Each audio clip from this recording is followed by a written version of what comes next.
You know, I've seen a lot in this profession. Punt! Punt! You know, I know what the mountaintop looks like, and I know what the gutters look like too. So, and I've been in both places. It was almost too good to be true.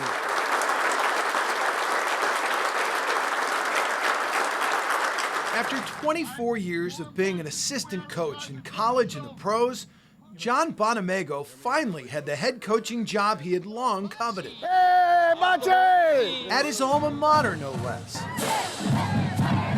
Let's be smart. Let's take care of one another, all right? Take care of one another, but let's give everybody a chance to see what we're going to be like this fall. He was one fired up Chip. I saw less penalties. That's an improvement. Right? I don't believe that professionally I would have been fulfilled if I hadn't gotten the opportunity to lead a program. Central Michigan hired Bono away from the Lions in February, and he immersed himself in the job. Hey, got to anticipate hard count down here, right? All the time. Anticipate. But 4 months after he started, Well, I met with my team this morning, and I shared with them the news that I have been diagnosed with cancer in my left tonsil. that diagnosis was a game changer. A cancer diagnosis is a low moment, you know, and it makes you think about a lot of things. The first thing he thought about was how to beat cancer. So the coach did what coaches do. He came up with a game plan. To me, this is just another opponent that I'm going to beat. The plan was brutal. 8 weeks of traveling to Ann Arbor for chemo and radiation. It's constant. It's perpetual.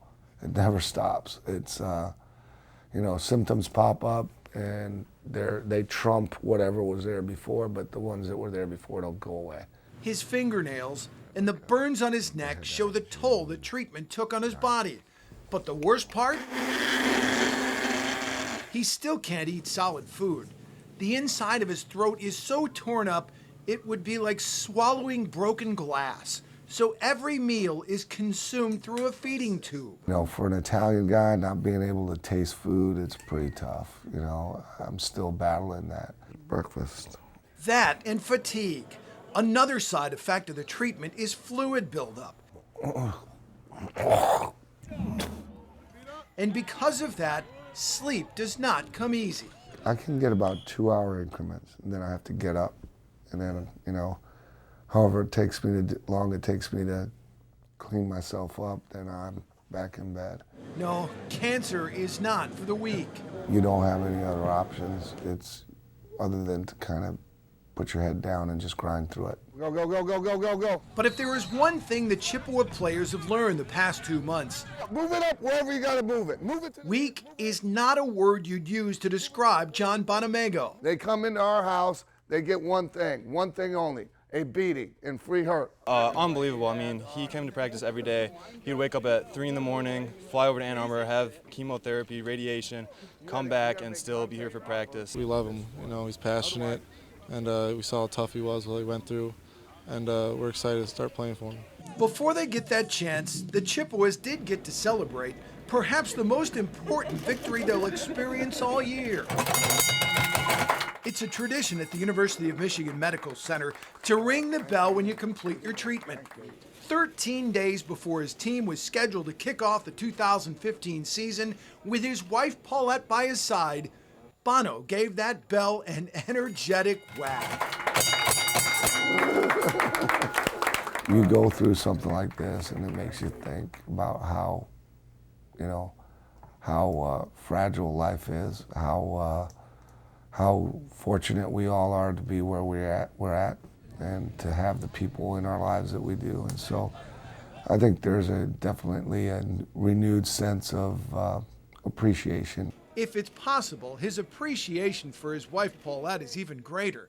She's been by his side from the start and never once asked him to step away from football. She knows him too well. He needed this. He never even complained about not wanting to go to work. I mean, that's the one thing that did keep him, you know, at least excited or at least feeling a little bit better. It was always something to look forward to during the day after treatment. It also gave him energy. stoked by a passion for the game, the team he coaches, and the school he loves. Coaching is a profession of choice. You know, for me, it's not. This is more than just. It's not a job. This is who I am. I love this. Coach Parcells, we used to have a saying that he would say to the staff, and you know, football is an evil mistress. You know, there are a lot of men that love her, but she loves no one. You know, and so I would say if there's anything I've always had, it's an appreciation for where I'm at and the opportunities that I've been given. So, trying to never take anything for granted, not one single day.